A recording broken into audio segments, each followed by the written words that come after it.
অবরুদ্ধ গাজায় নজিরবিহীন হামলা চালিয়ে যাচ্ছে ইসরায়েল। প্রায় 10 মাস ধরে চালানো এ বর্বরতায় প্রাণ হারিয়েছেন ৩৯,০০০-এর বেশি নিরীহ ফিলিস্তিনি। তেল আবিব বাহিনীর এই আগ্রাসনের কারণে ইসরায়েলের বিরুদ্ধে বিশ্বজুড়ে বাড়ছে ক্ষোভ। নেতানিয়াহু প্রশাসনের বিরুদ্ধে উঠেছে গণহত্যার অভিযোগ। এমন অবস্থায় ফিলিস্তিনিদের পাশে দাঁড়াতে ইসরায়েলের সৈন্য পাঠানোর হুমকি দিলেন তুর্কি প্রেসিডেন্ট রিসেপ তাইপ এরদোয়ান। রোববার রিজ শহরে ক্ষমতাসীন একে পার্টির এক বৈঠকে হুঁশিয়ারি দিয়ে এরদোয়ান বলেন, অতীতে আজারবাইজানের নাগোর্নো কারাবাখ এবং লিবিয়ায় যেভাবে তুর্কি সেনারা প্রবেশ করেছিল, একইভাবে ফিলিস্তিনিদের সাহায্য করতে এবার ইসরায়েলেও ঢুকতে পারে তার দেশ। এজন্য নিজেদের আরও শক্তিশালী হওয়ার আহ্বান জানান এরদোয়ান।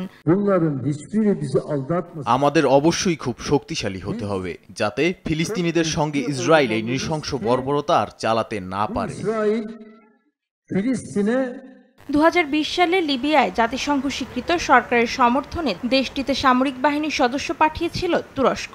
অন্যদিকে নাগোর্নো কারাবাখে আজারবাইজানের সামরিক অভিযানে সরাসরি সম্পৃক্ততার অভিযোগ অস্বীকার করলেও সামরিক প্রশিক্ষণ সহ নানাভাবে সহায়তার কথা জানিয়েছে আঙ্কারা। অন্তরা সেন, সময় সংবাদ।